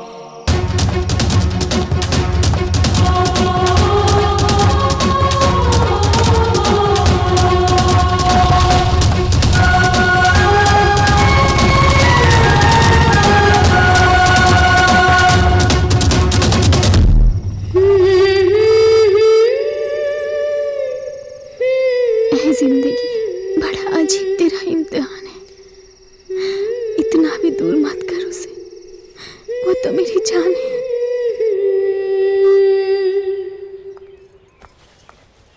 अम्मा, हमार पतिदेव जी कहाँ हैं? दुल्हन, द्वार पे तो मोटरसाइकिल लौकत नहीं खे, बुझाता बबुआ कहीं घूमे गइल बड़न। ओके।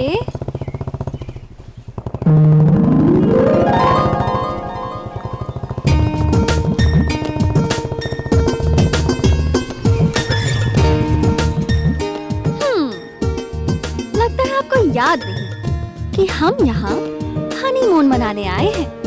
और हनीमून में हस्बैंड और वाइफ हमेशा साथ में रहते हैं। कहाँ देखतानी हो? चलिए हम क्या अपन गांव के बाग बगीचा खेत खलिहान सब घुमाइए। चलिए। ठीक।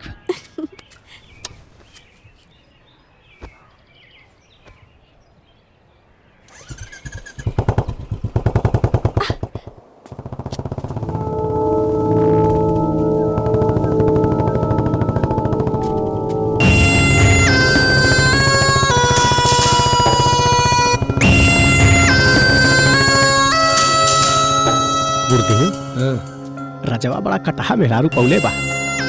बाकी कहीं पिछला प्यार ओवरफ्लो मारे लागल तो खतरा हो सकेला। ए चलो जौने दिन जतरा बन गई ना वही दिन एक खतरा के उड़ा दी। बूम।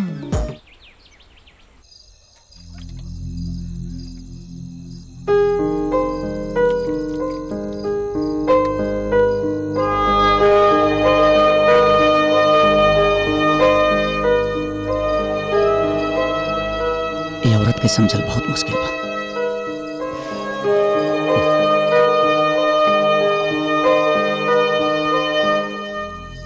पप्पू पप्पू। अरे बहुरानी अनारे में क्या करता रू? बत्ती जला दी। ना ना ऐसा नहीं ठीक बा। अच्छा अच्छा ठीक बा। पप्पू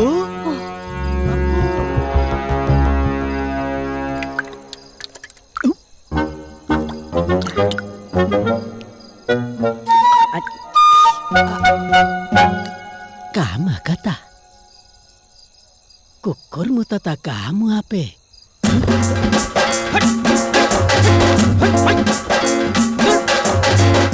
सरौ मुआ मुता तड़ा हो रे। ए कुत्ता बक।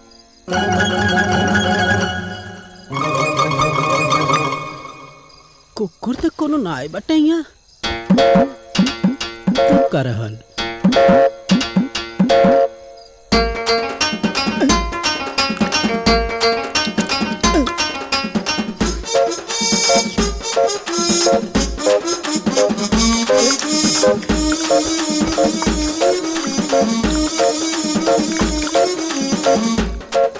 ए चाचा जल्दी से ड्रम लेके आवा।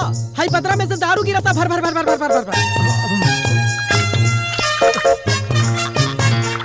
ए चाचा कहाँ पर गिला?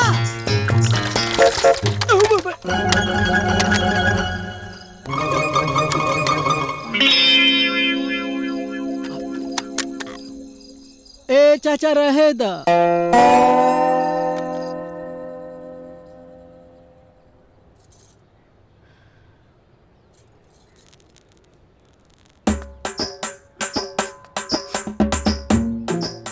घर में तो केहू बीड़ी सिगरेट पिएला ना ताई माता तक बहुरानी ऐसे क्यों बीड़ी सिगरेट पिए तक का?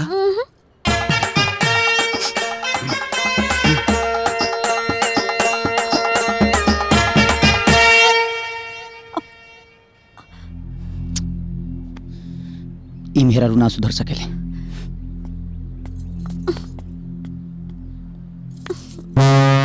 अरे हे भगवान कब ऊपर से दारू बरसावा तारो अब कब ऊपर से सिगरेट। भगवान तू ना।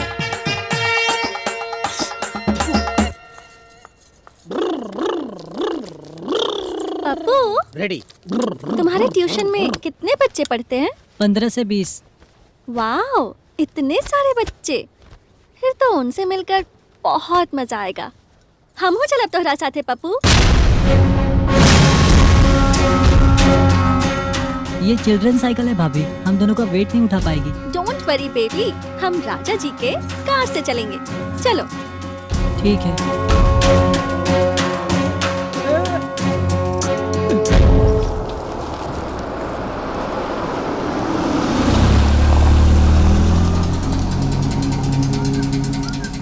ए चलो। हाँ गुरुदेव।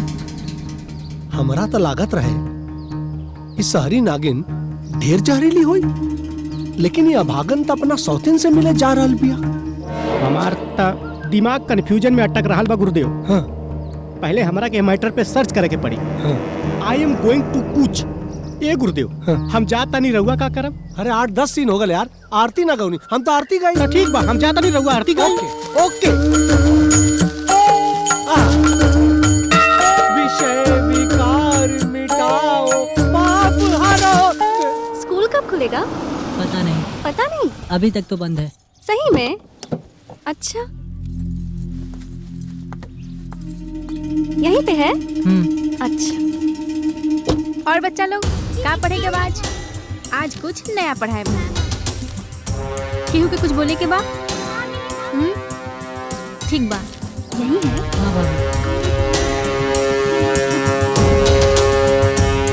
हाय बच्चा लोग। हाय, हम पप्पू के भाभी जी हैं। हमें बच्चों के साथ समय गुजारना बहुत अच्छा लगता है, अब इसीलिए यहाँ चले आए हैं। Sorry for disturbance. No, it's okay. हम बच्चों के लिए ना कुछ गिफ्ट्स लाए हैं, बांटते? Thank you so much. ये लो बच्चों, पसंद आया? बाबूजी। काहे रे भागा, हमरा बेटी के खुशी छीने वाले के हमरा घर में लावे के तहरा हिम्मत कैसे भइल? पप्पू के ना डांटी बाबूजी। हमरा और राजा के अतीत के बारे में माई के कुछ पता नहीं के।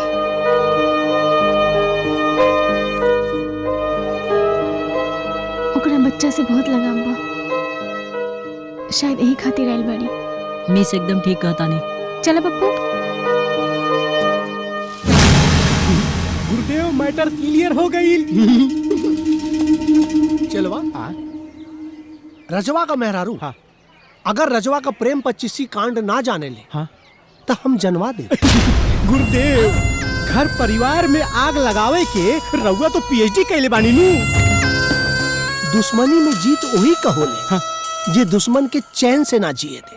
अभी तू समझ ले कि रजवा का उल्टी गिनती शुरू। टकाटक टकाटक टकाटक टकाटक बहुत हो। राजा जी, जाता नहीं खेत में खाद छिटे। ए वक्त में कहाँ जाता नहीं? हाँ? पागल।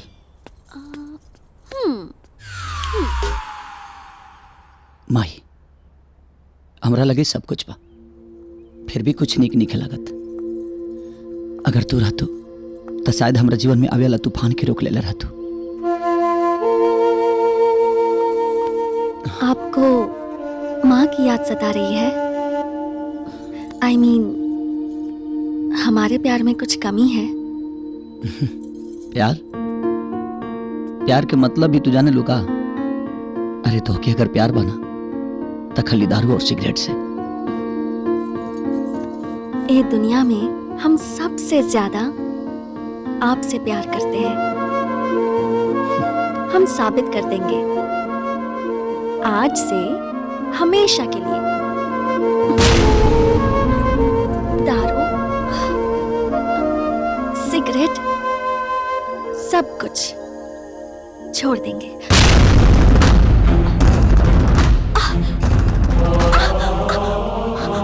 का भाई? हाँ?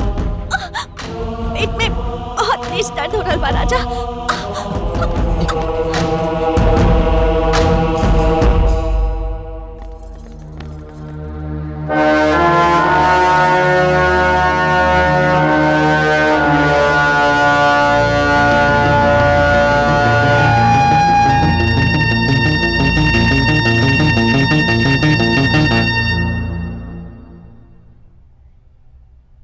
तू ठीक बाड़ू ना? हम ठीक बानी।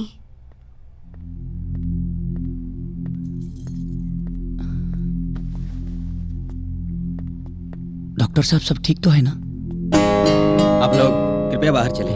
डॉक्टर डोंट वरी, जो भी बताना है हमारे सामने बताइए। अगर बर्दाश्त कर सकती हो तो सुनो। शराब और सिगरेट पीने के कारण तुम्हारे यूट्रस और फर्टिलिटी पर बहुत गहरा असर पड़ा है, इसलिए अब तुम कभी माँ नहीं बन पाओगे।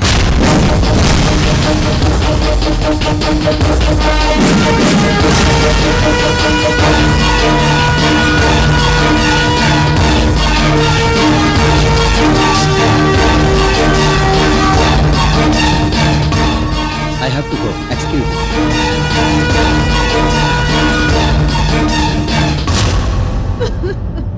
हिम्मत से काम ले बेटी, सब ठीक हो जाए। कुछ ठीक नहीं होगा मम्मा, ना कुछ ठीक नहीं होगा।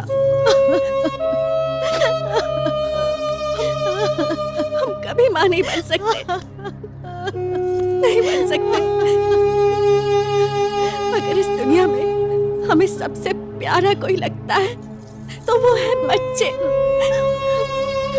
और हम अपने बच्चे का कभी सूरत ही नहीं देख सकेंगे मम्मा, नहीं देख सकेंगे। वही बेटा, शराब और सिगरेट बहुत खराब चीज है, जिंदगी बर्बाद कर देती है। यही सीख आपने उस समय दिया होता जब मैंने ड्रिंकिंग और स्मोकिंग शुरू की थी, तो आज मैं बांझ नहीं बनी होती। आप ही मेरी कोख के कातिल हैं, मेरी ममता के खूनी हैं आप। आपने मुझे दारू सिगरेट पीने से क्यों नहीं रोका पापा, क्यों नहीं? हाँ बेटा, गलती हमारी ही थी कि हमने तुम्हें बेटी की तरह नहीं, एक बेटे की तरह पाला। तुम्हारे शौक ही तुम्हारी खुशी बन गए, और तुम्हारी खुशी देखकर हम बेफिक्र हो गए। आज समझ में आ रहा है कि अपने औलाद को उतनी ही छूट देनी चाहिए जितनी उसकी लाइफ के लिए फायदेमंद हो। जरूरत से ज्यादा छूट देना किसी भी परिवार को बर्बाद कर देता है। हम ही तुम्हारे गुनहगार हैं। ज्यादा लाड़ प्यार में हमने तुम्हारे अरमानों को खत्म कर दिया। हम तुम्हारे गुनहगार हैं बेटी, हमको सजा दो बेटी, तुम जो चाहे सजा दो, पर तुम मत रो बेटी, मत रो। आपने क्यों नहीं रोका पापा? चुप हो जाओ। क्यों पापा? जयपाल, आज तक हम अपने बेटी की आंख में कब्बों आंसू न देख लिए। लागत है कि हमरे लालन पालन में कोई कमी रह गई। अरे हमरा के अपने ऊपर शर्म आवता। अरे हमरे साथे साथे तोरे खानदान का भी कुलदीपक बुझा गई। दौलत के दम पर खुशियां खरीदे वाला और बेचे वाला अक्सर कंगाल हो जाने। हमरा से ज्यादा किस्मत खराब रहुआ सबके बा। भाऊजी एगो बात बताई, ये धन संपत्ति के भोगे वाला वारिस कहाँ से लिया? अनाथाश्रम से कोनो बच्चा गोद ले लिया जाई। अनाथ के वारिस ना, अपना खून के वारिस कहल जाला। लेकिन जब हमारी बेटी माई बनिए ना सकेला तो खून की बात कहाँ से आ गई? वो आएगा पापा। मैं कभी माँ नहीं बन सकती, लेकिन मेरे पति तो बाप बन सकते हैं ना। मतलब? मैं अपने पति की दूसरी शादी कराऊंगा। तो क्या मालूम बात तू क्या कहता है? समझ में आवा? तो अच्छी तरह। इनकी शादी उसी से होगी जिससे ये बहुत प्यार करते थे, जिससे शादी करना चाहते थे, उसी से। इसको कैसे पता चला? केकरा से? रानी। आ गई लू अपना सौतीन से मिलके। तुम लोग कौन हो और किसकी बात कर रहे हो? हम आपके शुभ चिंतक हैं और रानी की बात कर रहे हैं। रानी? राजा और रानी के प्रेम कहानी पूरे गांव जवार में हिट बा। हाँ, रहुआ जितना जल्दी हो सके रजवा के लेके शहर निकल जा, ऐसे पहले कि दोनों तोरा कपारे पे बैठ के तांडव करे। हाँ, बिस्तर लगाईबू तू, ऊपर सुती तोरे पति के साथे ऊ, मतलब रानिया। कहीं आग न लग जाए। हाँ, सच में पहला प्यार कोई भी भूलता नहीं। मैंने महसूस किया है ये आज भी रानी से मोहब्बत करते हैं।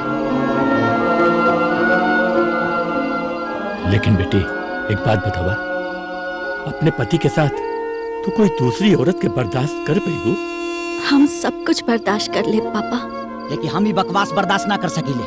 हम ही शादी ना करब। जब आप अपने पिता की खुशी के लिए हमसे शादी कर सकते हैं, तो हमारी खुशी के लिए उस लड़की से शादी क्यों नहीं करेंगे आप, जो आज भी आपकी राह देख रही है, जो आज भी आपके लिए तड़प रही है।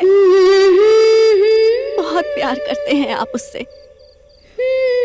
उसकी तड़प बद्दुआओं का ऐसा कहर बनकर आज मुझ पर बरसा है।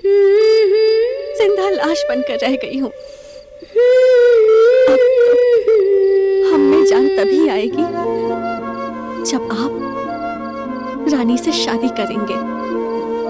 दोनों का प्रेम से जो फूल खिलेगा, उसे मैं अपने आंचल में ऐसे ऐसे संभाल कर रखूंगी। वही हमारी औलाद होगी, इस कुल का दीपक और वारिस होगा।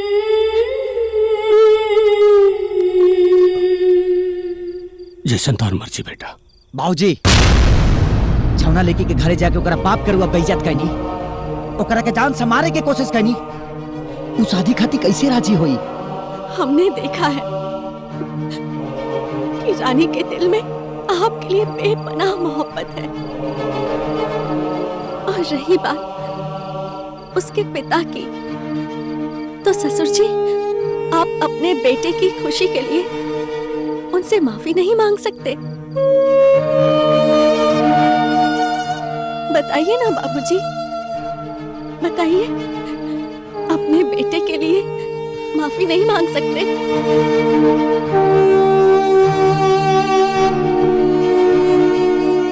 ठीक बा बेटा।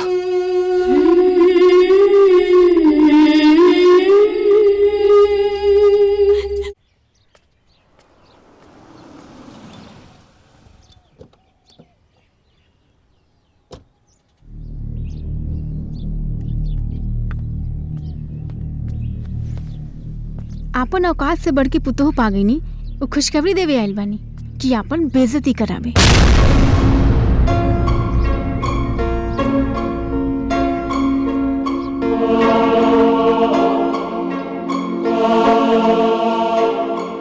अपना गलती की माफी मांगे आइल बानी।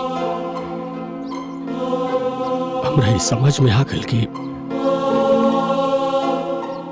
अमीर होके चाहे गरीब, सबकी इज्जत एक जैसा होला। अब बेटा,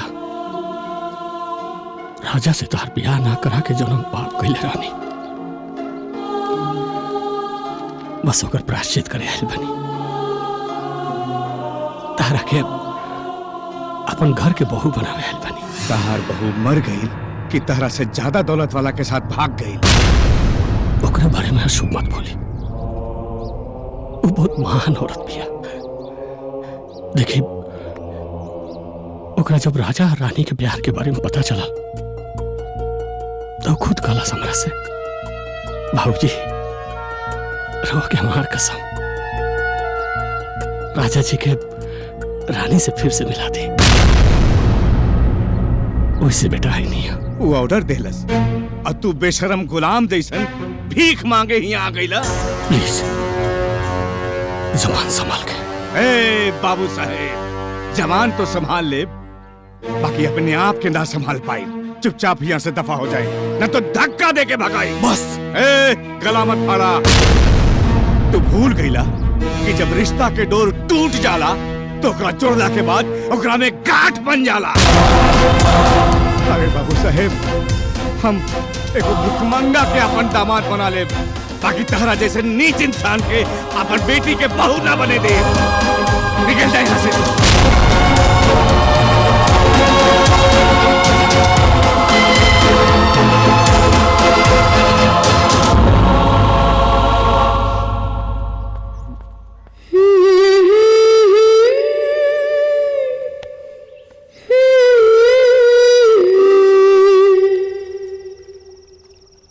माही बेटा, आपन निर्णय तो तू सुना दे, पर एक बार भी हमनी के बारे में सोच लू तो ही बतावा। कोई भी माँ बाप अपना बेटी की ओकरा पति के साथ सुखी दे के चाहल। अरे कौन बाप ही चाही कि ओकरा बेटी के जीवन में ओकरा रहते कोई सौतन आए।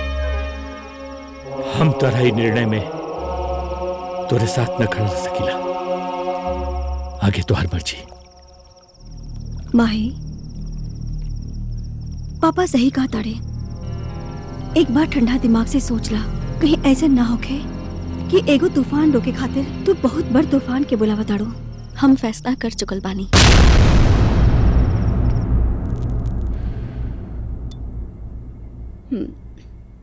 अरे यार, कल तो बोर हो गई थी, तू जाना चाहिए था। सीरियसली। अरे माही, तुम आई तो महफिल में बाहर आ गई। अब फुल नाइट मस्ती और एंजॉय होगा, लेकिन दारू और सिगरेट नहीं पियेंगे। ओह नो यार, स्मोक और ड्रिंक के बिना हम लोग एंजॉय कैसे करेंगे? सारा मूड खराब करके रख दिया। Just shut up. मूड खराब होगा तो वो ठीक हो सकता है, लेकिन अगर बॉडी खराब हो जाए तो लाइफ नर्क बन जाएगी। जानती हो मेरे साथ क्या हुआ है? क्या? दारू, सिगरेट एक ऐसा जहर है जो स्त्री के अस्तित्व को खत्म कर देता है, कोख को जला कर रख देता है। जो स्त्री जननी नहीं बन सकती, मां नहीं बन सकती है, इस धरती पर उसका जन्म लेना एक अभिशाप है।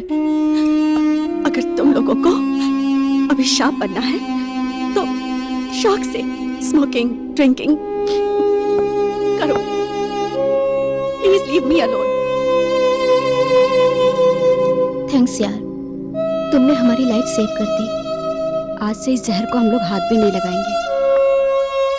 उड़े जब जब जुल्फे मेरी कंवारियों का दिल में। बस अरे कबारे पे को बाल ना जुल्फे गावता रे, टकला हमार कंगी करापन का करता रे। कबारे पे को बाल ना और गावता रे, उड़े जब जब जुल्फे तेरी।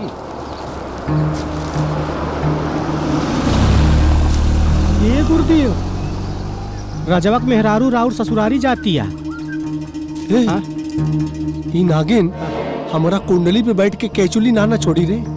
छोड़ी की जोड़ी ये तो पता लगा के मिलता नहीं, ब्रेक के बाद। तब तक आप आरती शुरू करी। ओके। विषय विकार मिटाओ, पाप हरो दे। जल्दी आइए टकलू राम। ओके गुरुदेव। पाप हरो देवा।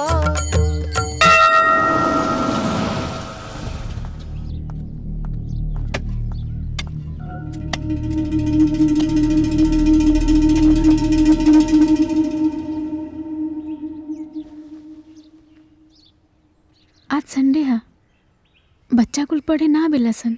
आज हम बच्चों से नहीं, आपसे मिलने आए हैं दीदी। दीदी? हाँ, राजा हमारे पति हैं, लेकिन वो आपका पहला प्यार है, और पत्नी से बड़ा पति का प्यार होता है।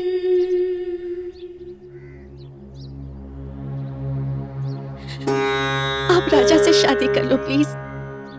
हम दोनों एक साथ दो बहन की तरह रहेंगे, प्लीज।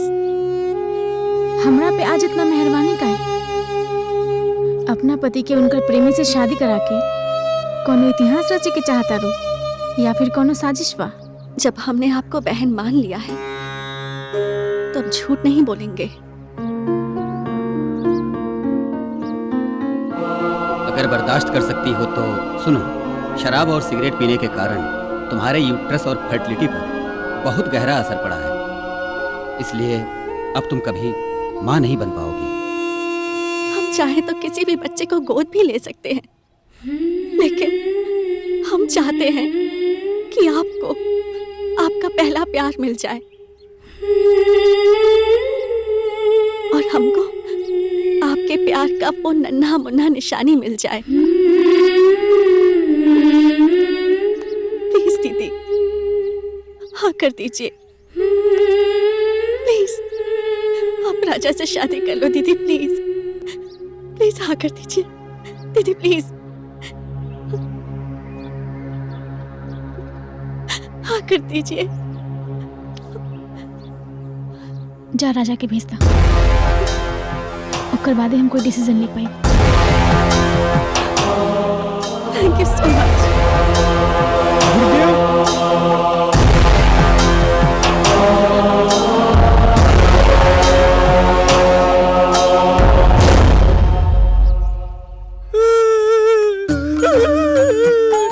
हम बर्बाद हो गए नी रे, चलवा तबाह हो गए नी रे। अरे वो मेहरारू कौना धातु का बनल बिया रे, अपने जियते अपने मर्द के बियाह दूसरा लड़की से करावती है।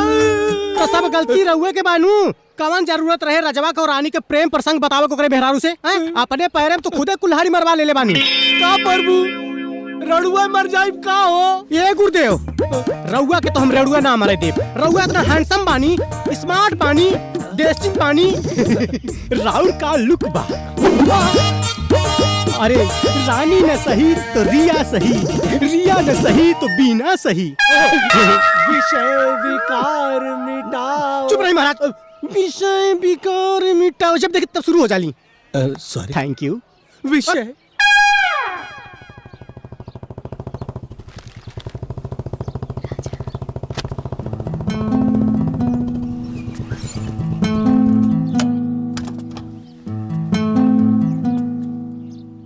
राजा कुछ ना, शायद हमें के प्यार बहुत सच्चा बा रानी, ऐसे भगवान दोबारा मिले और चाहता है।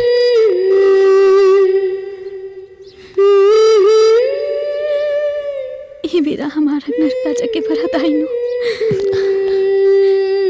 जरूर आई, वादा करता है।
भगवान विष्णु मंगलम करुणाध्वजा मंगलम श्रीकाय मंगलाय तनोहरि सर्वमंगल मांगल्ये शिवे सर्वार्थ साधिके शरण्ये त्र्यंबके गौरी